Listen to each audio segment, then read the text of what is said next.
In this episode, I interviewed Josh from Microsoft Australia to discuss ISV opportunities. To review the show notes for this episode, please go to nz365guy.com/43. I'd like to thank the generous contributions from our sponsor, iNorgic. Maplytics by iNorgic is a market-leading, certified for Microsoft Dynamics 365 geoanalytical mapping app. Maplytics empowers users with powerful map visualization and routing capabilities within Dynamics CRM to drive better sales, improved business processes, and engage right customers at the right time. Maplytics now works with Dynamics 365 version 9.0 and Dynamics 365 app for mobile and tablets.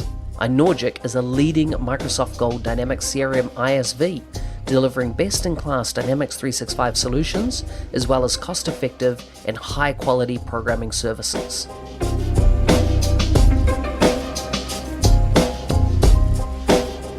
Hi everyone, I'm here with Josh Burgess to discuss ISV opportunities available through the Microsoft Partner Network. Josh has over 10 years consulting experience in pre- and post-sales engagements, working on business solutions that utilize Microsoft technologies such as Dynamics CRM or 365, SharePoint, and Custom.NET. Specializing in strategic business processes, re-engineering for revenue growth, Josh is also a Microsoft certified professional, currently working for Microsoft as a partner technical architect in customer engagement in Microsoft Sydney, Australia, my old stomping ground for the past 4 or 5 years. Josh, hey, it's a pleasure to have you on the show. Yeah, thanks, Mark, for having us. Yeah, really appreciate you reaching out, and hopefully we'll have some good discussions today. Yes, excellent. Okay, so Josh, tell us a bit about how you came to work at Microsoft. How did you get into Dynamics, and what are you up to these days? Yeah, thanks. So, basically I've worked in many roles. So I started out as a developer working on SI projects on CRM 3.0. So the happy days there. So progressing that into a combination of integration projects into ASP.NET, so web-based quoting engines and things like that. And from that, I sort of moved in towards BA, business analysis, consulting roles. It was in that role for about 2 years. And then from there into pre-sales consulting, did about 4 years pre-sale consulting in SIs. And from that, we sort of got to the point where we were building our own IP. So that's kind of where I got into the whole world of building IP on the platform, really going deep in terms of XRM, the capabilities. And so far at Microsoft, basically joined Microsoft as a TSP and then moved into a PTS role. And recently, now I'm sitting as a PTA, partner technical architect. Right. So just to get this right, so you started off, you're in partner side and you're actually developing IP, etc., on what we used to call XRM platform and turning that into IP. And now in Microsoft, are you now working with ISVs and helping them on their journey in that respect? Yeah, so it's a bit of a story there. So a lot of the partners that we work with are traditional SIs, and it's kind of looking at their journey in terms of where they sit within the market and how Microsoft engages at that industry level. And really, we're now identifying their expertise, specifically in industry, and it's more so that the SI really becomes that tip of the spear in terms of their industry knowledge in market, specifically around Dynamics. And Dynamics is quite unique in terms of you really own the business process, the core business process, and you connect multiple parts of the technology essentially into that business process. So from machine learning to data analytics through to the CDS flow, it all comes together within that core business process. Yeah. So what are you seeing in the partner community around, how are you seeing partners where, they kind of need to have coaching to get them to turn, something they've been working on maybe for years into a piece of IP and then, take that further to market? Yeah, there's generally a bit of confusion. The confusion is generally around app source, the process to list on app source, also the architecture of the solution. I think a lot of people assume that just because you've deployed some IP at a customer, you can basically take that solution, stick it on app source, and then you've got an instant ISV. But it's really looking at the market. And I think majority of the market doesn't want an overcomplicated solution. They want something that is refined, easy to use, simple, has high value, has low setup cost and investment. So essentially something where you can get up and running within weeks is not overcomplicated in that retrospect. Yeah, okay. So what's the opportunity for ISVs to build on the Microsoft Power Platform and Dynamics 365? Well, it's kind of interesting where we're sitting now, and this is the developments which are based off essentially Power Apps, and specifically the Power Apps P2 plan. So up until now, a lot of partners have been positioning ISV IP with team members, the team member SKU as a platform SKU. So it's kind of good because it's identified that that's an option for Dynamics 365, but more so it's highlighted the opportunity as selling XRM as a platform, essentially, similar to Force.com. And for example, Salesforce, they've got $1 billion business just on Force.com. So that's quite a unique opportunity now to have that Power Apps P2 platform, more so pure XRM play. So I guess the opportunity there is anywhere where you've deployed with a customer and you have not used a lot of the core entities or very basic use of the core entities, it's really examining that in detail and saying, well, this probably could have been a Power App or a P2 Power App, essentially. Yeah. Interesting. So are you seeing more ISVs creating solutions that will fit with that P2 SKU? So in other words, like no dependency on the first party apps or very little, and really building out kind of totally unique solutions on the Power Platform? Yeah, no, definitely. It's now, I think, that perfect time. Like the likes of like seeing AdV and Simple both going down that platform play on P2. Also to the custom control framework. The sky's really the limit in terms of what you can build now. So it's really exciting. And I think too, with the ISV embed pricing linked to the direct CSP, you've now more so got that licensing model, which in turn gives you that revenue opportunity by selling the SKU as a direct CSP. There's quite good margin there. And it's kind of challenging thinking for your traditional SI who've only ever really been traditionally concerned about the services revenue. Now it's that annuity revenue, which Microsoft are very much for, but driving that through that platform, that Power Apps P2 with the ISV embed licensing. And it's really going big, looking where you've got huge markets like education, where there's a lot of schools, or hospitals, a lot of hospitals.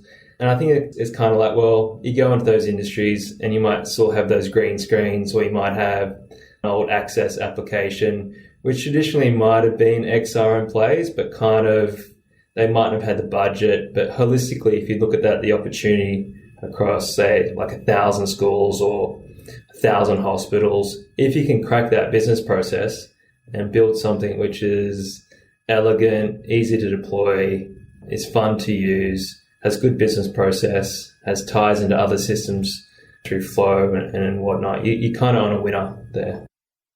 Yeah.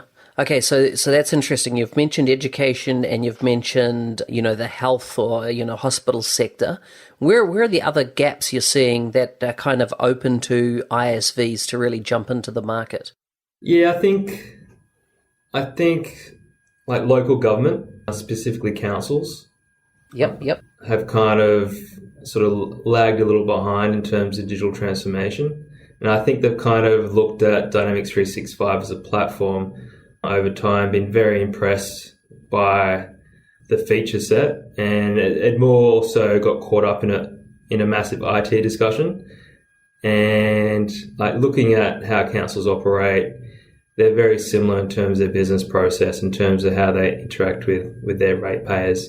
But definitely that whole front-end business process could definitely be managed on a single Power App. And then it's kind of the intro into like the property and ratings side of things. So rates, which is more or less an ERP play. And I think that the likes of Business Central come into play, finance and operations, CDS, definitely see that as a lead-in. And as an ISV, if they could go in saying this is 100% tailored it's had 5-10 iterations and feedback in terms of best process. You're kind of edging into that market adoption. And if you kind of look at the way that the market adopts technology, the initial 5% who adopt the technology are generally the innovators. And then you have like the 95% of the market kind of follow each other. So you have what's called the technology chasm, where you've got to cross that. So the innovators are fairly reluctant to want to champion the technology just because they want to have their strategic position in market by innovating, by the nature they're innovating to be different from the rest of the market. So they kind of want to, if they're onto something good, they'll keep that a bit of a secret. Then you kind of got the next 95% of the market who tend to follow each other. So you got the early majority and the majority. So the early majority could be about 40%.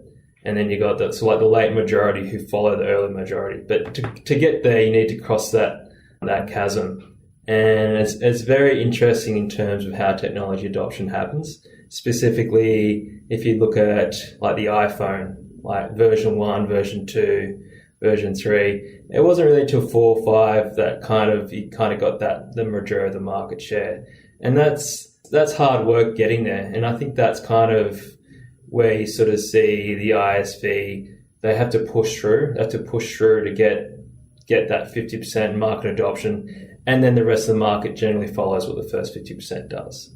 And that's kind of what we're trying to do now, is kind of look at the market, look what the market opportunity is, and then push through and get that first 50% of the market. Yeah. So good. Listen, one of the challenges I've noticed with partners, and this is, let's say, the traditional SI partner, is that they uncover some IP, or they believe they've got a solution that could benefit, if you like, multiple customers that, and it might have been born out of a project. And they're like, okay, now we're going to become an ISV. But they don't do any structural changes in their business. They'll go, listen, we'll use bench resources and we'll use bench resources to work on this ISV and polish it out. But because, if you like, you're, with an ISV product, you're really investing, right? You're burning dev cycles to build something that's not been sold or not already sold. What's your advice to partners to kind of rejig their businesses if they're going to get serious about creating ISV solutions? So I think this is fundamentally what has to happen with SIs. It's kind of seeing this as a startup, as having a separate P&L. It's acknowledging that you can't do everything at once, but it's more so structuring it as a business where you prioritize the new features or what you do to the IP to get that next customer. And the thing is, time's on your side here. And I think realizing that once you get that first couple of customers and that annuity revenue, putting a certain slice of that, like 25, 30% into dev hours or dev cycles, and be able to say, well, we're investing here, we're going to put a slice of revenue into that new feature, but we know that new feature is going to allow us to get that next customer, and more so running this as a business in a sense where you only work on features that make sense in terms of the business objective. And that is to grow the business effectively through customer acquisition. And by doing that, you then grow your revenue stream. So you could suddenly go, it almost should be exponential in terms of customer acquisition, investment in the solution, additional features, to the point where you get that really robust product and that really robust annuity revenue. I know the likes of like Power Objects, those guys through the add-ons they've built, they do annuity revenue like in the hundreds of thousands of dollars. And that's a lot of cash. And like sitting on that cash flow, you can do a lot of good stuff with that type of revenue just coming in the door. And you're not dependent on the next project. It's like, well, we get this for doing nothing. Let's really do some cool stuff and take that to market. Yeah. So I take it also that, you've mentioned their go-to-market. The go-to-market method or strategies used by an SI is quite different than an ISV. What are you seeing works well from a go-to-market, where, your marketing, your sales methodology are going to be quite different from an ISV to an SI? Yeah, I think generally you're more so marketing product and product outcomes.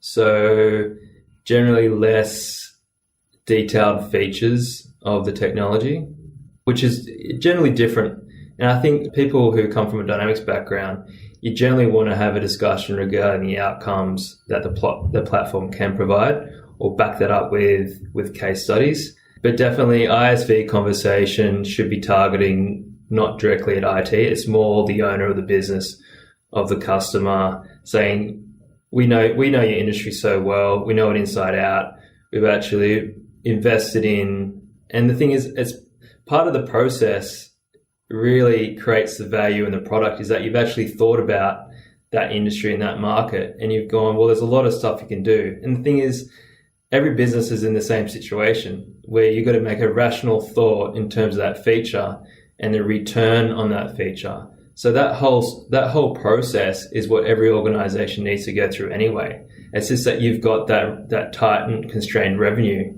inflow, which dictates on what you can do. And that builds that product up in that way that it's all about the value due to those constraints. Excellent. So if an ISV wants to, initially get involved with Microsoft, what type of partner programs are there available for the ISV with Microsoft? So through the One Commercial Partner business, we are recruiting. So we've got active recruiters. They're recruiting partners to become ISVs. So you don't have to be a Microsoft SI. Basically, anyone who could have stuff built on .NET, could be a competitive platform, are all welcome to get in touch and have a conversation about your ideas and understanding of the industry and the platform, not just Dynamics 365, but also Power Apps, especially Power Apps P2. Yeah. So is there a specific partner program now that their competency is probably the word I'm looking for, that they can channel into? Yeah, so there's an ISV certification that basically involves getting listed on AppSource as a starting point, just basically as a pre-qualifier. And this traditionally is more around Azure type apps, but more so it's leading into the Power Apps P2 and the Dynamics as a platform. And I think majority of the Dynamics partners have understood this, specifically like your ERP partners. Like you look at Nav or Business Central, there are like hundreds and hundreds of ISVs out there that have been very successful in market.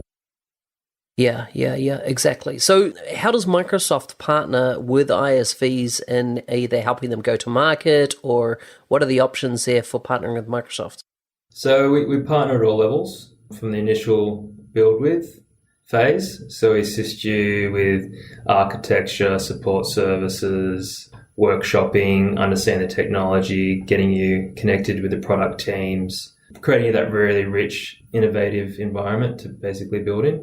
We've also got go-to-market services where we can assist with looking at your website, your go-to-market strategy, your SEO as well, making sure that all things are sweet there. And then there's also the sell with. So basically it's making sure that you have the correct connections within Microsoft as well, and the industry teams internally to Microsoft. So it's about pushing that through the funnel and then going wide. And there's lots of options there, potentially going through a disti. So it could be an indirect CSP, getting you connected there, or it could be the various segments within Microsoft, getting them across your solution and championing your solution with conversations with customers. Yeah. So let's talk about AppSource for a little bit. How important is AppSource to Microsoft from let's say a Microsoft salesperson is engaging with a customer and the customer talks about problem ABC? Is it common then for a Microsoft salesperson to, jump into AppSource and search it? Is there a partner out there that already has that solution? Yeah, no, definitely. AppSource is a great place. We do know there's thousands of customers searching that daily for apps, specifically in the functions that it offers. So you can basically, you do a free trial, you can have a test drive, even like a light option is contact me. So basically it gets you out there, and it's a global marketplace essentially. But it's more so for lead gen activities. There's no way at this point in time to transact directly from AppSource. So it's more so getting your IP out there. What we've sort of seen over time is a generic vanilla trial is great for someone who has an IT background, they're evaluating features. They want to see a vanilla product with data in it. But if you're in education, for example, and you're interested in a student management system and you're not specifically in IT, you might be someone who has an admin function, you're going to want to see something which resonates with your knowledge of the industry.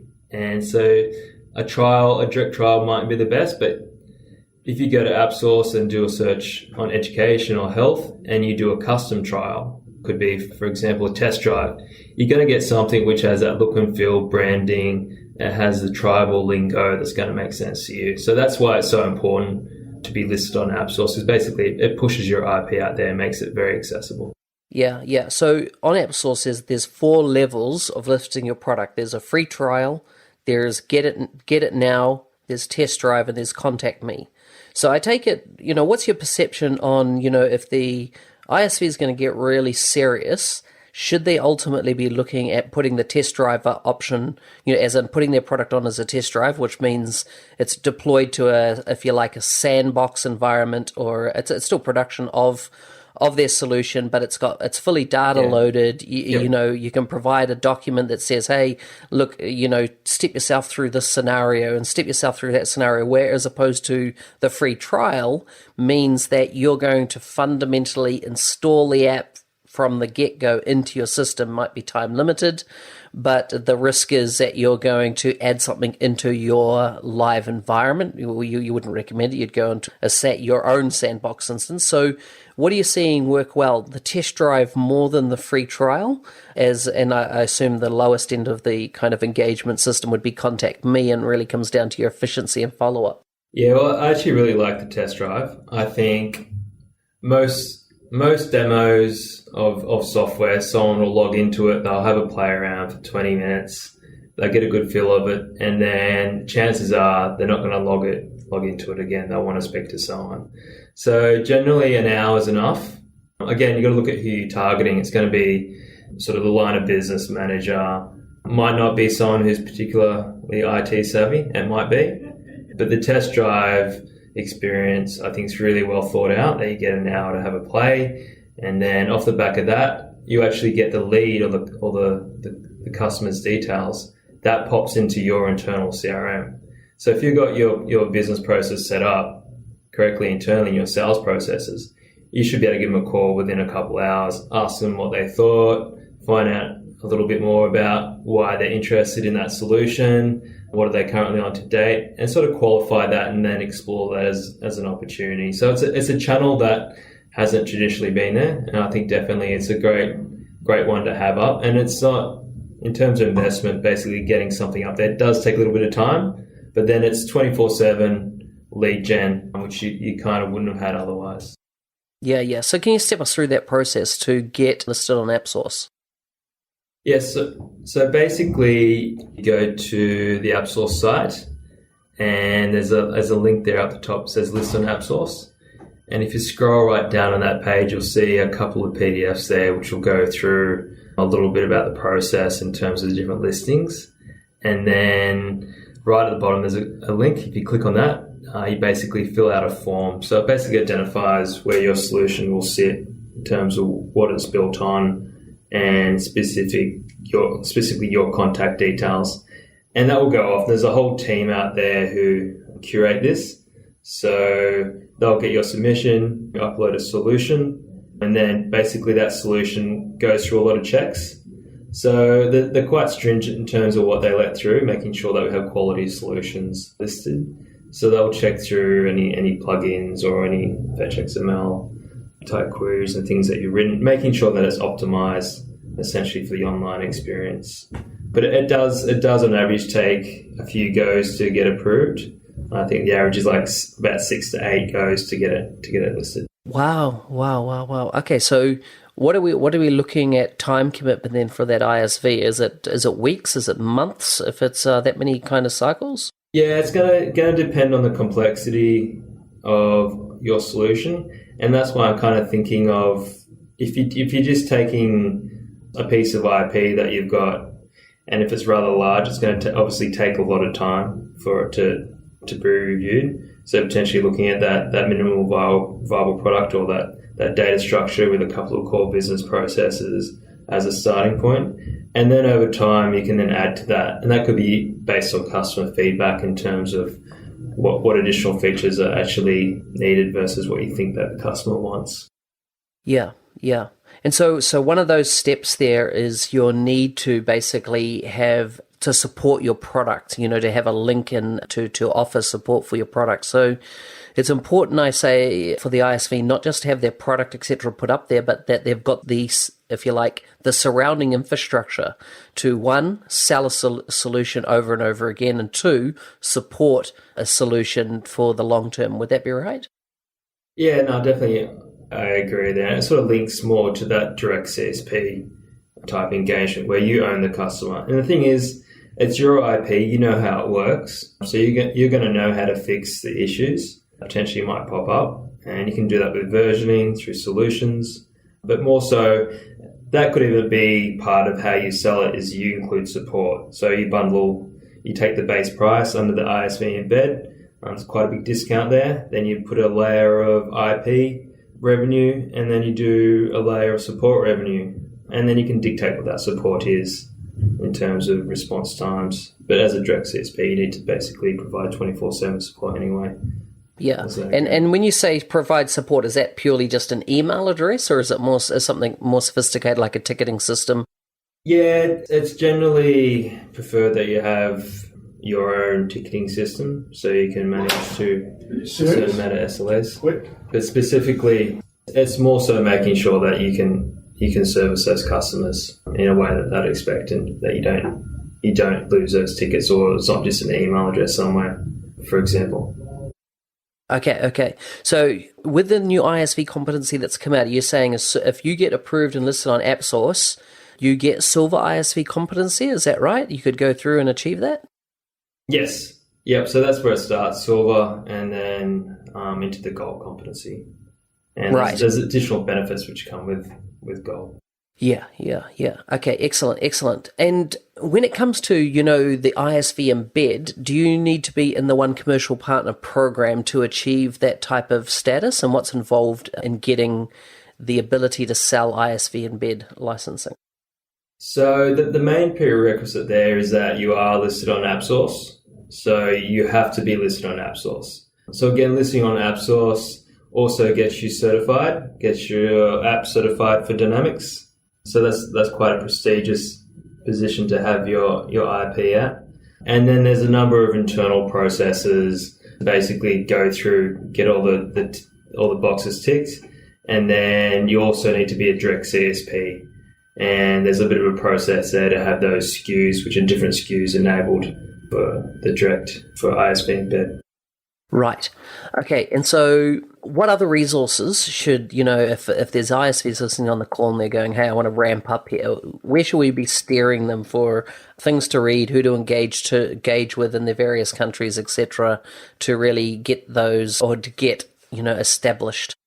I think definitely reach out to your Microsoft partner contact. If you don't have one, reach out to Microsoft and request to be recruited, and then they'll review what you've done or what you see as a business opportunity. And then based on that assessment, what sort of value you think you could have in market or impact to the market, potentially you'll get assigned a PDM, and the PDM will essentially take you through this process. And there's quite detailed partner plays that will take you through this journey to get listed, to become a direct CSP.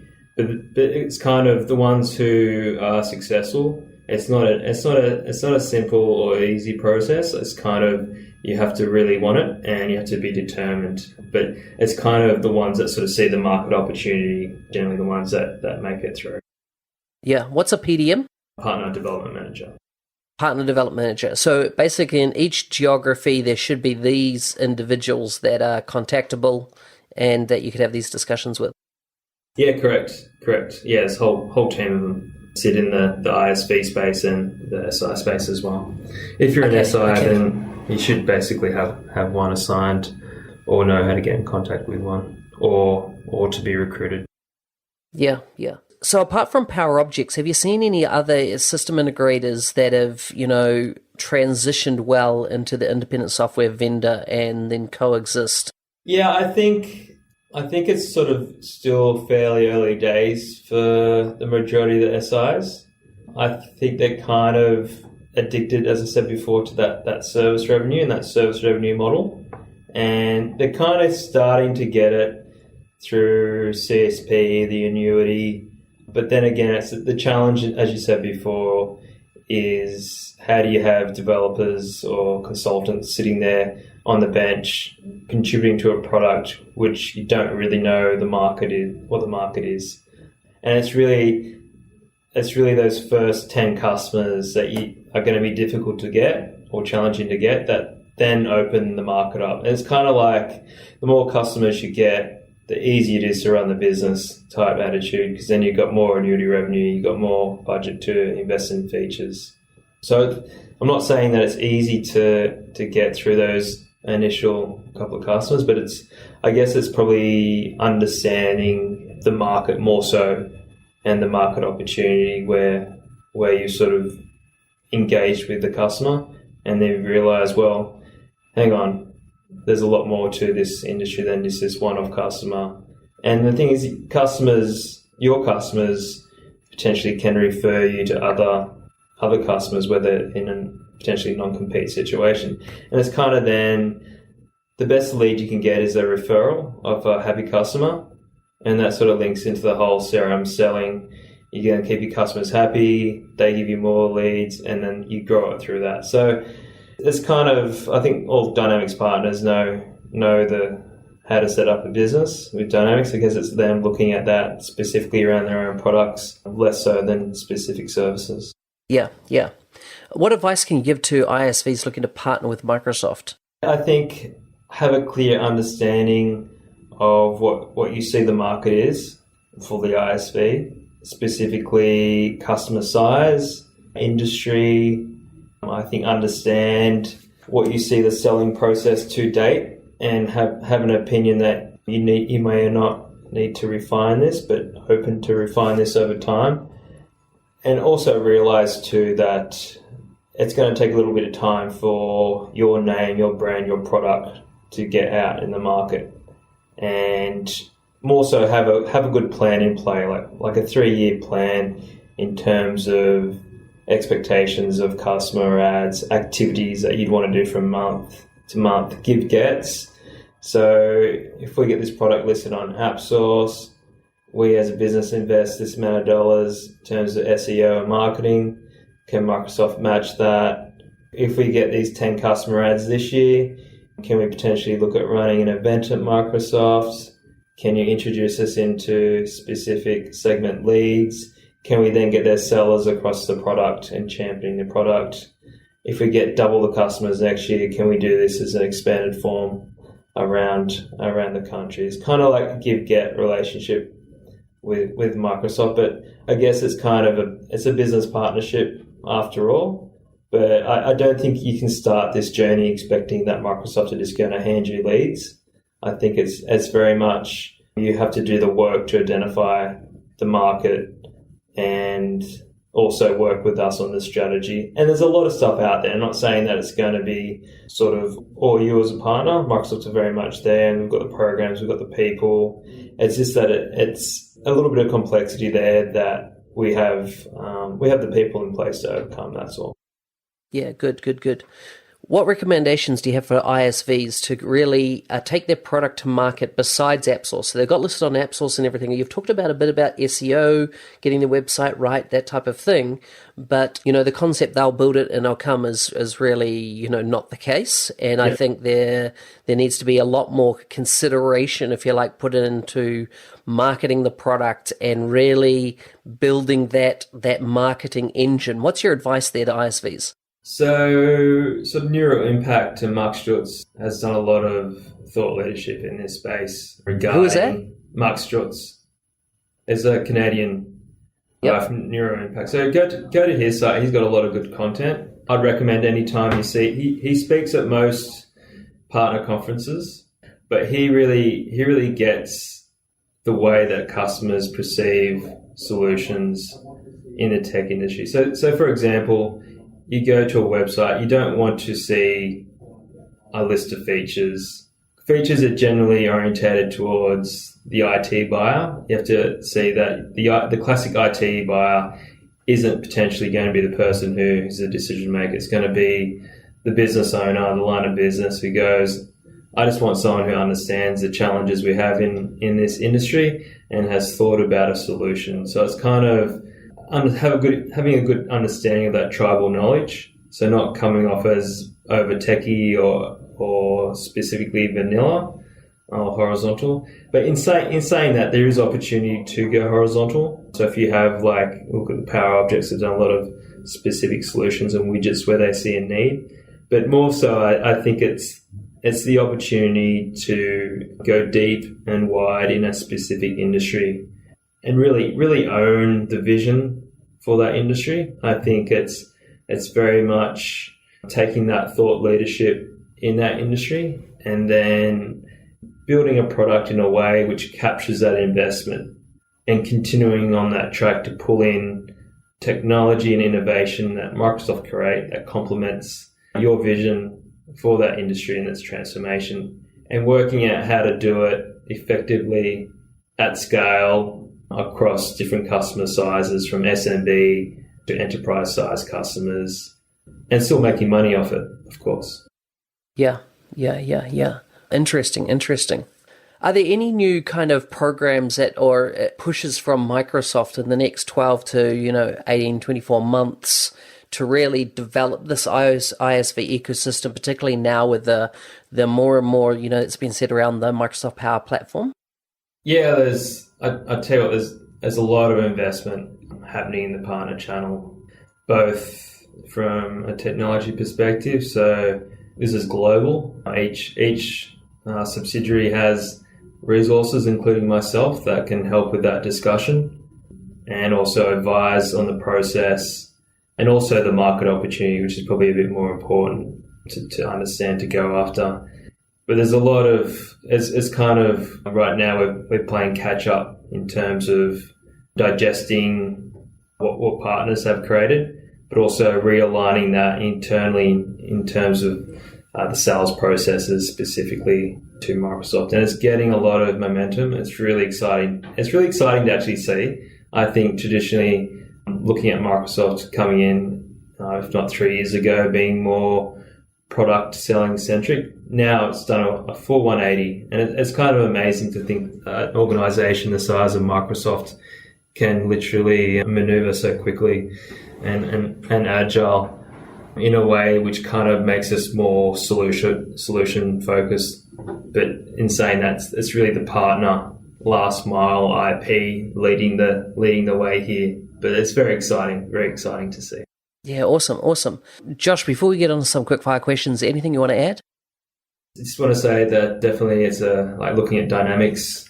Like I've been working with the product for 10 plus years and seeing the success that customers have had, and then looking at the market and the way that different organizations adopt technology and transform. I just think it's kind of like there's a lot of things which have lined up now. I think the licensing model, CSP, is really getting mature now. Like the partner center, the admin tools, it's the embed programs as well. It's the app source. And also there's a big strategic vision around app source as kind of the starting point to a bigger consolidation of marketplaces, which is also very exciting. So I think kind of we're teetering on the edge to a massive scale digital transformation based off biz apps. And I think kind of if you look at where we're sort of sitting in a global economic sense, it's kind of time now for like lean, agile business processes to come in play for businesses to look at efficient ways they can reinvent their business and be ultra efficient over their competitors in terms of the way they operate.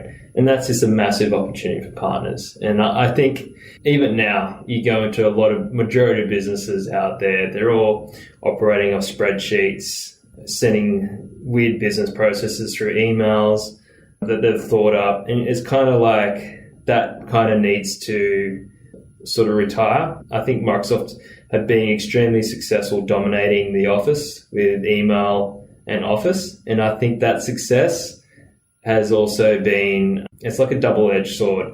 We've had success in terms of the modern Office, but now you're kind of seeing the different platforms coming through with Teams, and now you're kind of seeing the mainstream of ERP and through Business Central and finance operations, but more so customer engagement and integration and the common data service, but more so the Power Apps and Flow angle as well, which basically makes it a very rich tool set. But the trick is, I think for partners, is making that simple and easy for customers to get off email, in terms of using email as a business process, to get off spreadsheets as the manager of the business process, and to think, there is an easier way, there is a better way, there is a more efficient way.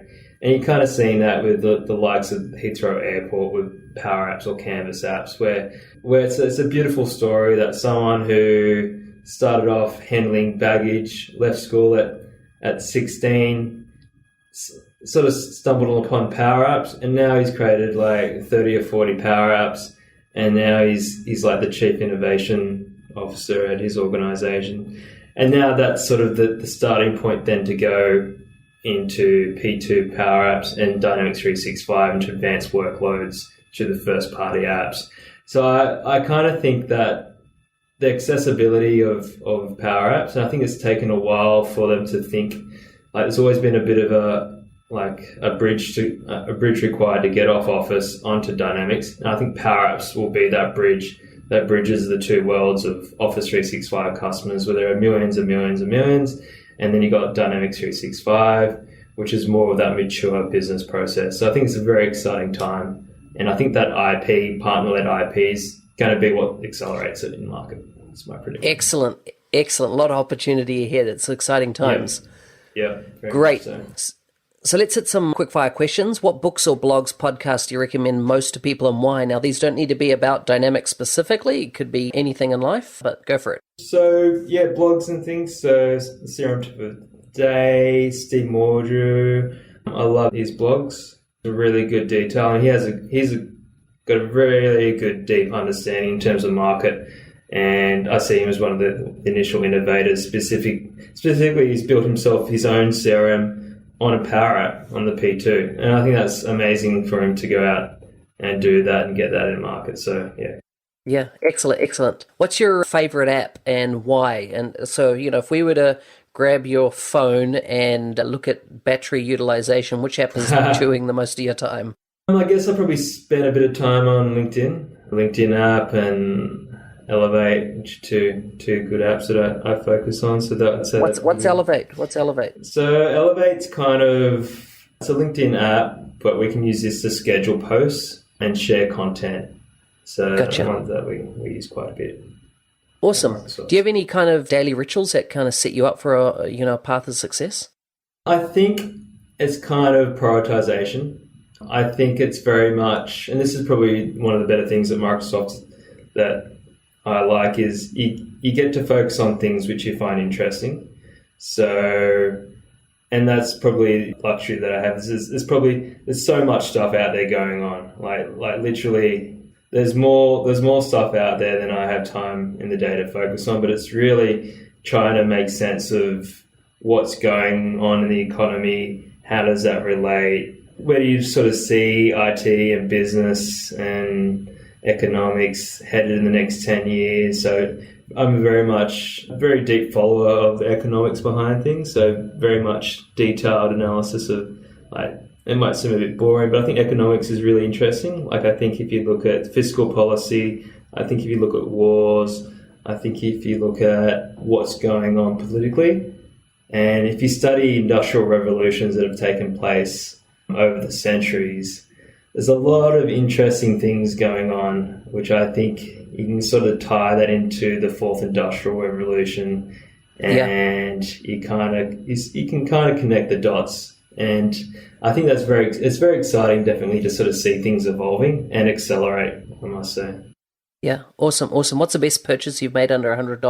That's a good question. I don't know where you're getting these from. I'd have to say these days you can get yourself a 4GX hotspot for under $100. I think that gets you a lot. It's a hotspot. It actually gets you out a lot of a hotspot. So where you don't have good connectivity, or tethering to your phone, I think definitely that's probably the most crucial thing to have. And most places you can get them for under $100. Yeah, awesome. Josh, who do you recommend as a guest in a future podcast? I'd say I'd like to get, I don't know if Steve Mordrew's been on your show, but I'd love to get him on he's an MVP. I'd love to get him on the show. That would be awesome. He will love that you've said that. Yes. He will love that. He's asked to come on, so. Oh, there you go. Yeah. We'll get him on board. In fact, we've got that scheduled. Josh, it's been fantastic to have you on the show. You've shared a lot of insights there that I think will help a bunch of people get established on the ISV side of things. Before you go, if people want to kind of connect with you online, where can they find you? Message me on LinkedIn, Josh Burgess, based in Sydney, and my LinkedIn address is JRB430 as my ID. Awesome. Yep, so thanks, Mark, for having us. It's been a pleasure, and really enjoyed the conversation. Thank you. Can